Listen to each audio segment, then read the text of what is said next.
We've all been there before. You know, we're 12, 13 years old.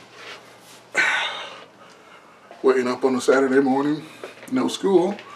It's about 6, 7 o'clock in the morning. You can get up early and feel no ill effects of it because, once again, you're young. So what do? Head down.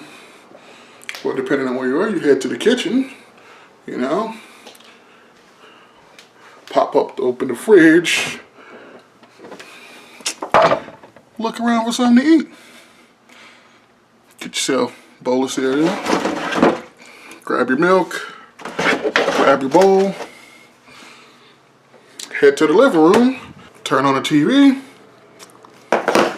Sit back and watch your favorite Saturday morning cartoons. In the world of nostalgia, which we currently live in, there's a bunch of stuff that's being left on the afterburners when it comes to revisiting, if you will. As we're going forward constantly, stuff from my childhood, late 80s, throughout the, 90s, the formative years of my life. It's when everything was everything. There was not a day that went by. You heading home after school. You're waking up on the weekends. There was something always on TV for you. And with this series, what I want to do is focus on the stuff that no one seems to remember unless it's on one of those lists of forgotten shows from the 90s, forgotten shows from the 80s, these gems for your childhood, and what this series that I would like to call Forgotten Gems. So sit back with me and let's take a journey through my childhood.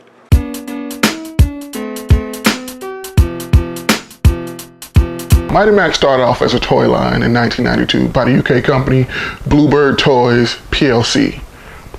Sort of the male version of Polly Pocket. It was broken up into,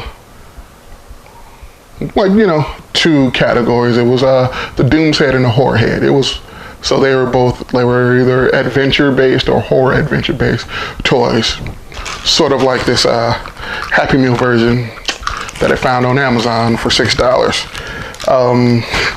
It's not open. I can't bring myself to open it yet, but I think this is more from the TV series than original toy line. But in the story for the toys, it was Max given a hat from his dad, and it's no ordinary hat. He puts it on and he's transported to a different world. Everything's all dark gray, and it's not the world that he's used to. And he's giving cryptic clues on how to return home.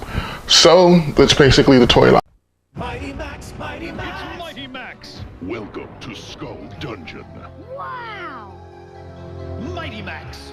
Smasher, get up. Your brain donor is here. Me want brain. No way, slime face. Whoa. Watch out for that first step. It's not over, Mighty Max. Will Max get fried? His fate is in your hands. Mighty Max, Mighty Max. You can collect all his adventure sets, each sold separately. Mighty Max figure included from Mattel. So fast forward a year later to 1993. September 12th to be exact. Side note, 1993 is probably the best year for me for my childhood.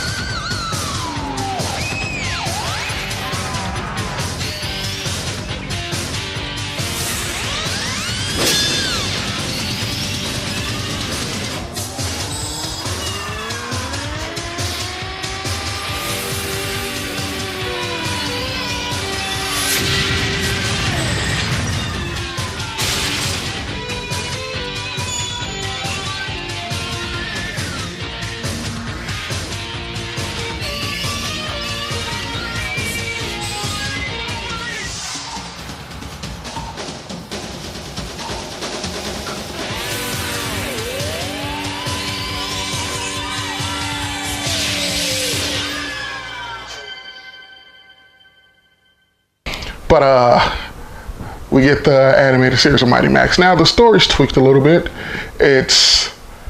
Everything's laid out in the first episode. Max gets a foul statue in the mail that's got ancient Egyptian hieroglyphs on it. His mom's like a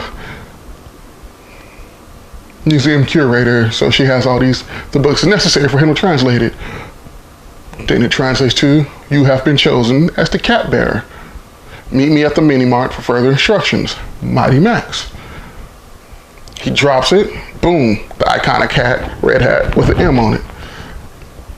Kind of where I got the idea, subconsciously, for the Bruce hats. But on his way, he starts getting followed by a lava monster sent by the series antagonist, the Skullmaster. When he gets to the mini mart, it starts attacking him. He trips off the bike, boom, portal. He's transported to a desert where he meets Virgil, who'll be like his mentor, kind of explaining everything. And the muscle and Max's bodyguard, Norman. That's pretty much all I'm going to give you because, well, I don't really just want to break down the first episode synopsis. But this series had amazing voice cast. Rob Paulson was Max. You may know him as Yakko from Animaniacs, Pinky from Pinky and the Brain, Donatello and Raphael from the originals Teenage Mutant Ninja Turtle cartoon, Carl Weathers for Jimmy Neutron. The list goes on. This guy was literally the voice of my childhood. He had his vocal talents in some of everything that I watched as a kid. Tony J voiced Virgil. He was Dr. Lipschitz or the Rugrats. He was Baron Mordo, Spider-Man animated series. He was Shere Khan in Tailspin. Like, it also had the definitive voice for Two-Face, playing Norman, and that's Richard Mole. He also has his great voice actor, but all you gotta say is Two-Face, and that's basically it. And Tim Curry voiced Skullmaster. Tim Curry brought it with this role. Like, as iconic as his voice is, it's just like the menace of his natural speaking voice. It's just amplified when you put into a villain of the magnitude of the Skullmaster.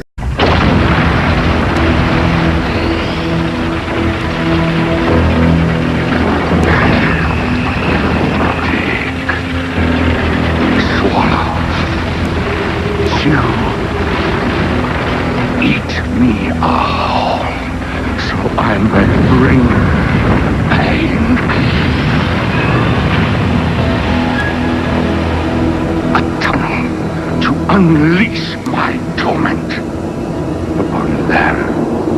Up on the surface, in the sun. Dig a path for me to be free. Once the show got rolling, it spawned a different type of the toy line, which fit into that of the TV series. So you have your initial run in '92 when it's just Max, and then, you know, the little figure. Then they threw in Virgil and Norman, and then you got your Skullmaster figure. So Mighty Max, there's no zone danger waiting for you. Mighty Max, take some spiders dungeons too. Mighty Max, get out soon, Or you'll meet your doom. each sold separately, bonus figure included while supplies last. like all shows of this era, it was a weekly or daily toy commercial. But Max ran for 40 episodes across 2 seasons.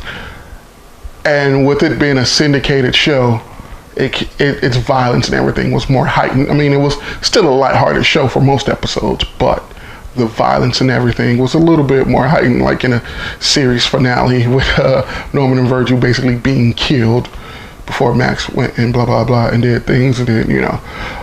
And it's a shame, too, because this show, outside of a couple of VHS tapes for certain episodes, has never been released on DVD or any type of digital media services, making, in my opinion, Mighty Max a true forgotten gem.